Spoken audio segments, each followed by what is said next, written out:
आइए।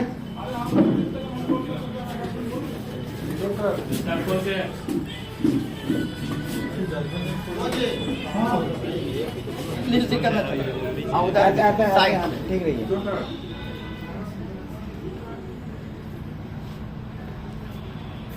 आज 6 दिसंबर 2022 को बाबा साहब डॉक्टर B.R. अम्बेडकर के 66वीं परिनिर्वाण दिवस दलित इंडस्ट्रीज एसोसिएशन के प्रांगण में मनाई जा रही है और मैं अपने समुदाय अनुसूचित जाति और जनजाति के लोगों को यह कहना चाहूंगा कि आज भले बाबा साहब B.R. अम्बेडकर का परिनिर्वाण दिवस है, लेकिन हम अनुसूचित जाति और जनजाति के दिलों में, आत्मा में और जीवन में बाबा साहब B.R. अम्बेडकर जो है जीवित है। इसलिए उनको श्रद्धांजलि कतई नहीं दी जाएगी, क्योंकि वह हमारे दिलों में जीवित है।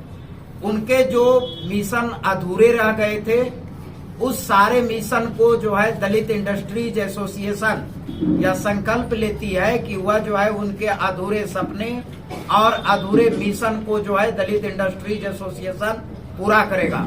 उनका जो सपना था समता मूलक समाज, उस समता मूलक समाज की स्थापना के लिए दलित इंडस्ट्रीज एसोसिएशन कृत संकल्प है, दृढ़ संकल्पित है। उनका जो मिशन था आर्थिक सशक्तिकरण का, तो दलित इंडस्ट्रीज एसोसिएशन जो है उनके मिशन आर्थिक सशक्तिकरण का संकल्प लेती है और वह जो है अपने समुदाय अनुसूचित जाति और जनजाति के लोगों को आर्थिक सशक्तिकरण करेंगे। देश में अनुसूचित जाति और जनजातियों के लिए एक षड्यंत्र रची जा रही है। जो है पूरे जीवन काल में एक अनोखा चीज देश को समर्पित किया था, वह है भारतीय संविधान। और भारतीय संविधान की आत्मा जो थी वह है आरक्षण।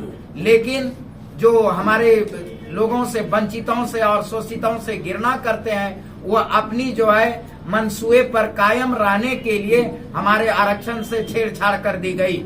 हमारा जो 16% आरक्षण था, उस 16% आरक्षण से बढ़ा करके उन लोगों ने, यानी अनुसूचित जातियों से ज्यादा आरक्षण जो है आज की तिथि में अत्यंत पिछड़ी जातियों को और पिछड़ी जातियों को दे दिया।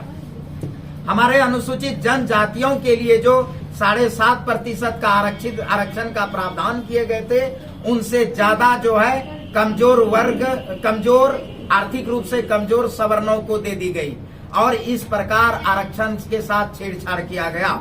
जितने भी सार्वजनिक क्षेत्र थे, धीरे धीरे जो है उनको निजीकरण करके आरक्षण को स्वतः समाप्त करने का षड्यंत्र किया गया।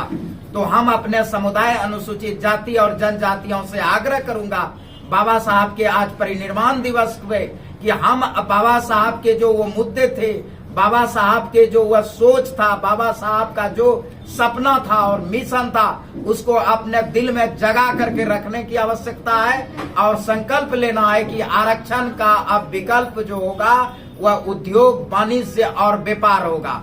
समस्त अनुसूचित जाति और जनजाति के लोग आत्मनिर्भर बनेंगे, आरक्षण के वजह से नहीं बल्कि उद्योग, वाणिज्य और व्यापार के। जय भीम। पासवान, फाउंडर चेयरमैन दलित इंडस्ट्रीज एसोसिएशन। अभी हमारा एसोसिएशन भारत के 11 स्टेट में अस्थायी रूप से काम कर रही है और अन्य राज्यों में भी अस्थायी रूप से कार्य कर रही है। इसका उद्देश्य है अपने समुदाय अनुसूचित जाति जनजाति के लोगों का आर्थिक सशक्तिकरण करना।